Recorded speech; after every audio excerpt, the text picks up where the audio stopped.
Hello, my little love. Did you have a good day today? I hope something made you smile. Now take a slow breath, relax your shoulders, and let your mind get soft and quiet. It's time for a gentle bedtime story. Long ago, when the world was younger and the stars shone even more brightly than they do now, there lived a gentle god named Morpheus. He was not a loud god or a fierce god. He was the quietest, kindest god you could ever imagine. Morpheus had soft dark hair that seemed to shimmer like the night sky, and his eyes were warm and deep like pools of starlight.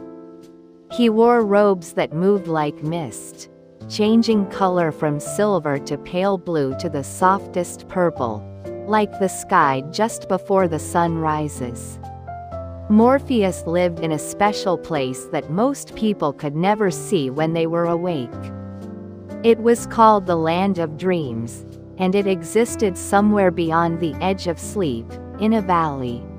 So peaceful that even the wind seemed to whisper instead of blow. The valley was filled with gentle hills covered in the softest grass you could imagine, grass that felt like velvet beneath your feet.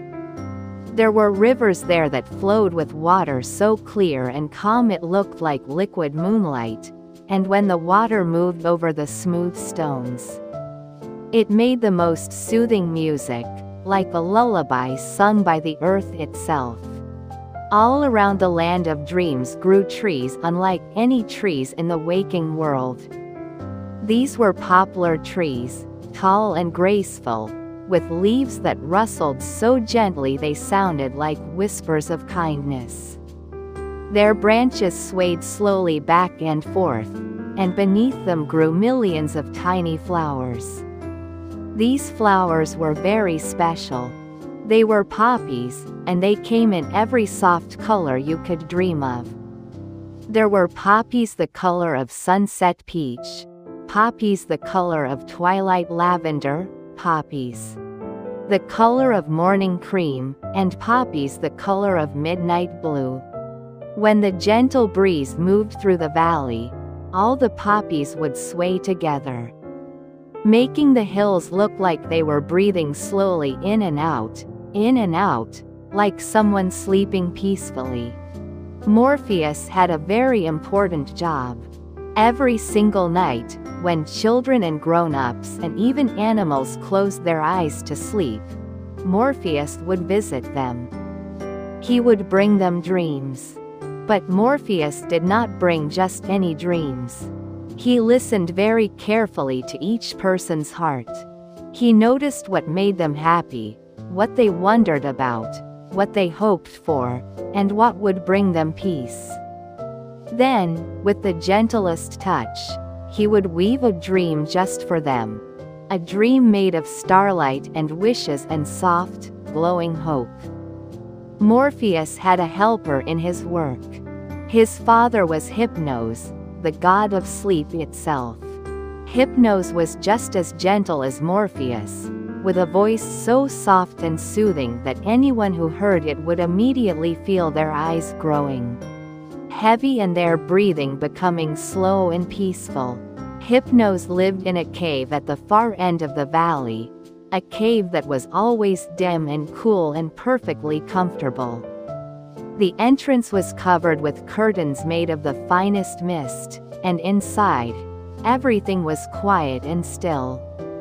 Hypnos would rest on a bed made of the softest feathers and clouds.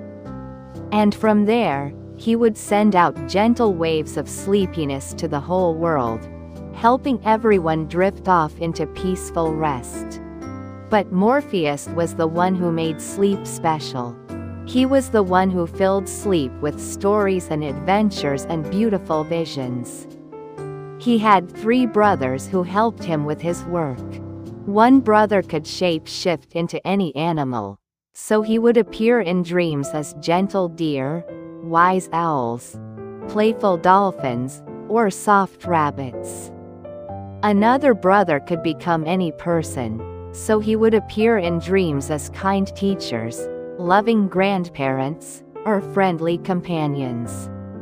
And the third brother could become anything at all, even objects and places, so he could create dream castles, magical gardens, or cozy little cottages by the sea. Together, the four brothers worked every night to bring dreams to every sleeping soul in the world. But Morpheus was the leader.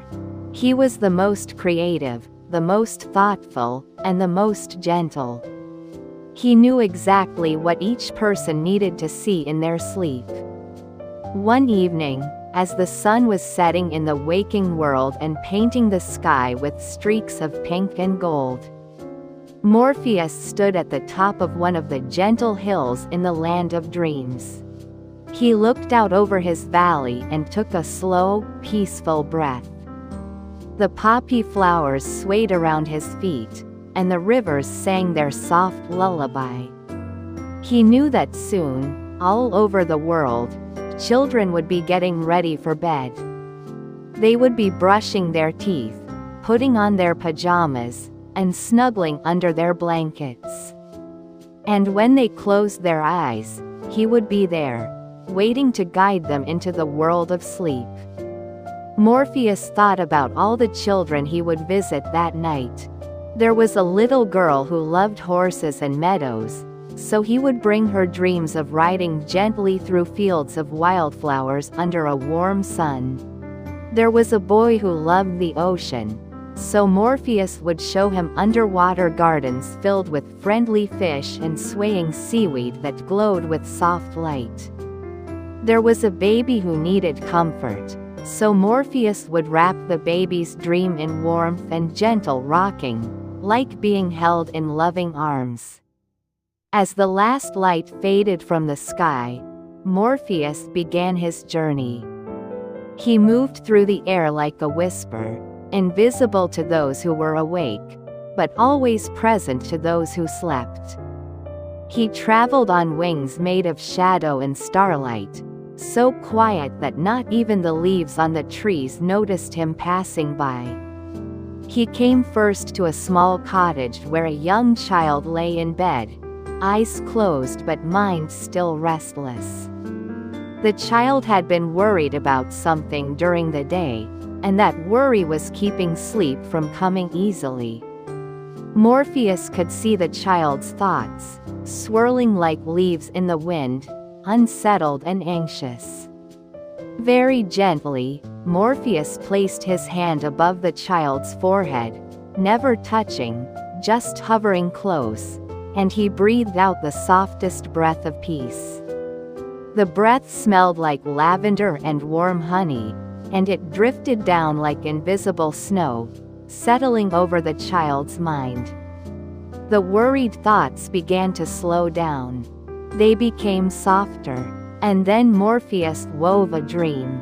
In the dream, the child was walking through a forest filled with golden light.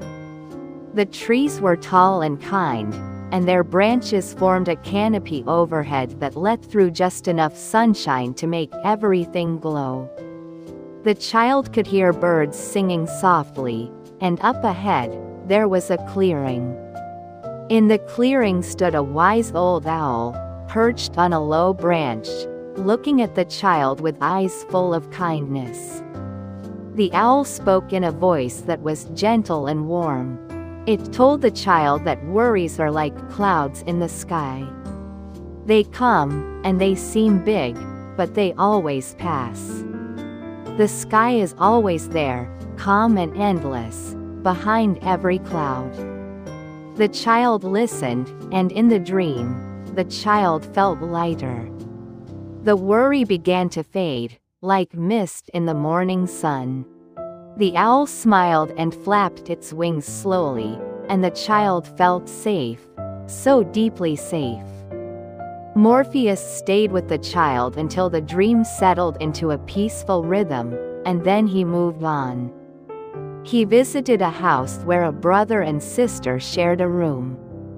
They had been arguing before bed, and both were lying awake, feeling upset with each other.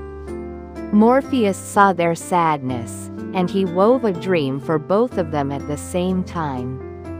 In the dream, they were in a beautiful garden filled with flowers that sparkled like jewels.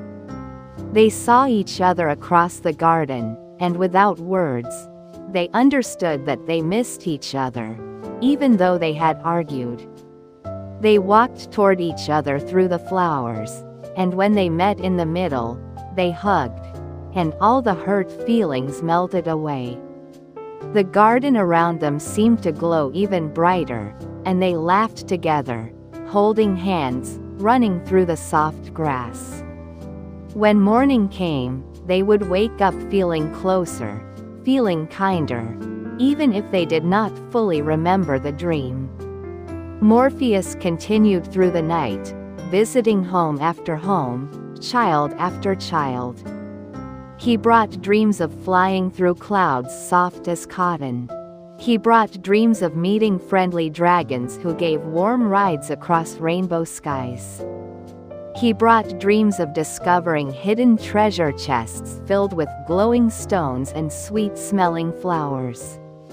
He brought dreams of dancing with fireflies in the quiet woods, and dreams of sailing on calm seas under a sky filled with a million stars. But not all dreams were adventures. Some were simply peaceful. Some children needed only to dream of being held, of hearing a gentle voice singing a lullaby, of feeling warm and safe and loved. Morpheus gave them these dreams too, wrapping them in comfort like the softest blanket in the world. As the night grew deeper and the moon rose high in the sky, Morpheus returned to his valley in the land of dreams. He walked slowly through the fields of poppies, listening to the rustling of the poplar leaves and the quiet song of the rivers.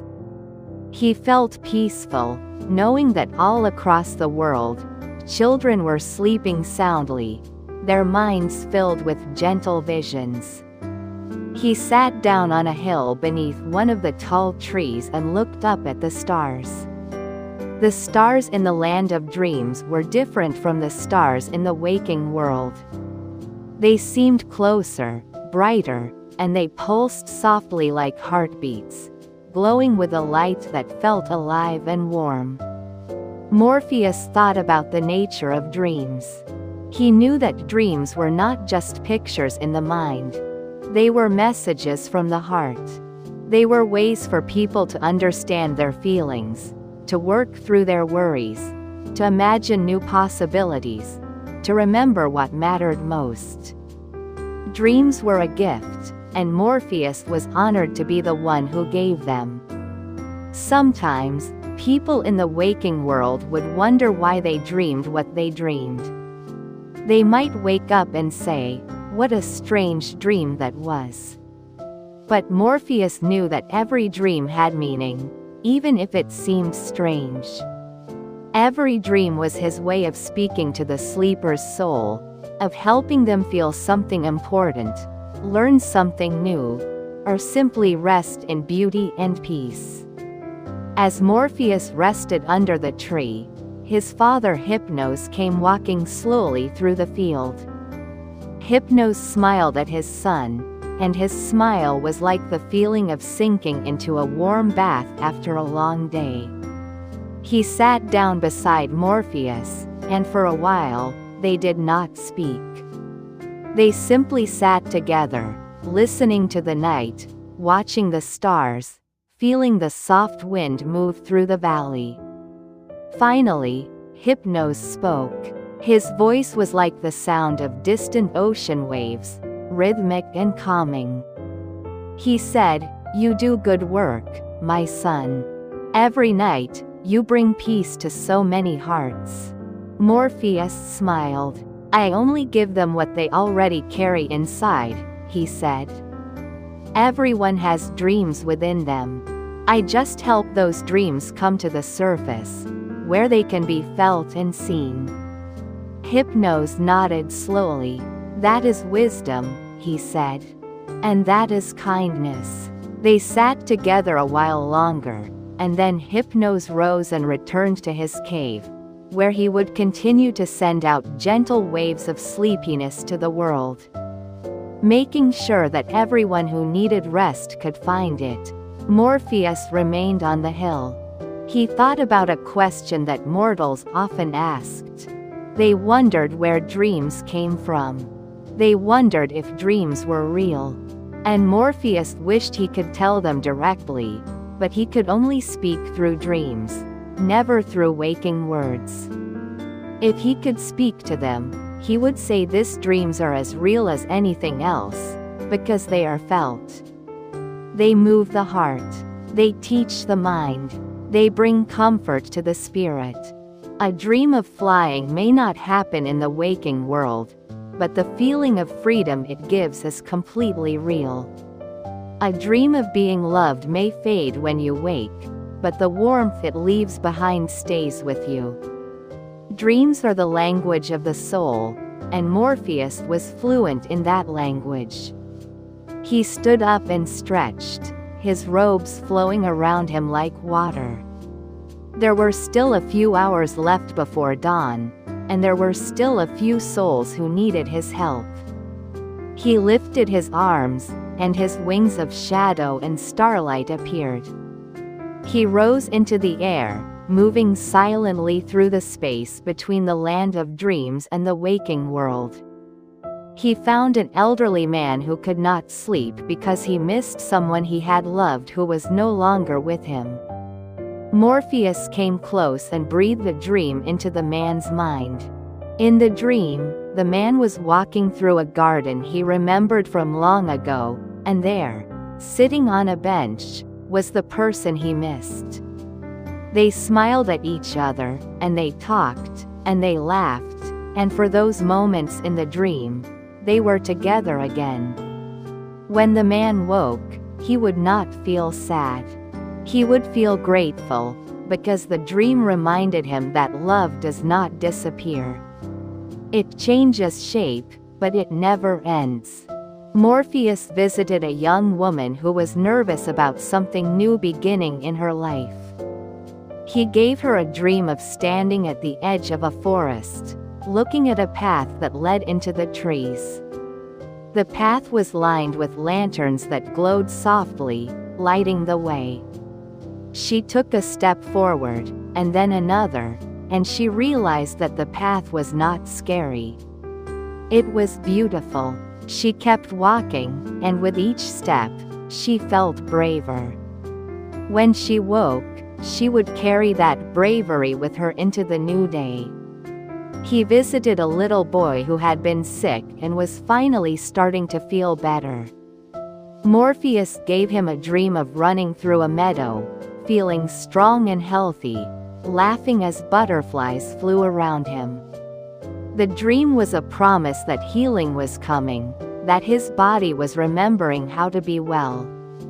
And so the night continued, gentle and full of care, until finally, the sky began to lighten in the east. The stars faded one by one, and the deep blue of night softened into the pale lavender of early morning. Morpheus returned once more to the land of dreams. He walked to the rivers and knelt beside the water, dipping his fingers into the cool, clear stream. The water rippled gently, and he watched the ripples spread outward in perfect circles, growing wider and softer until they disappeared. He stood and looked around his valley one last time before the new day fully arrived. The poppy flowers were still swaying, the poplar trees were still whispering, and everything was peaceful. This was his home, his sacred place, and he loved it dearly. As the first rays of sunlight touched the edges of the waking world, Morpheus closed his eyes and let himself rest. For even the god of dreams needs to dream sometimes. And when Morpheus dreamed, his dreams were filled with all the beauty he had ever given to others. He dreamed of children laughing, of hearts healing, of souls finding peace. He dreamed of light and love and the eternal dance between sleep and waking, night and day, rest and renewal.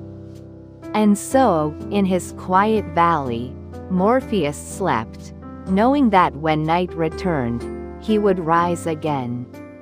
Ready to bring dreams to all who needed them, ready to fill the darkness with light, ready to remind every sleeping soul that they are safe, they are loved, and they are never alone.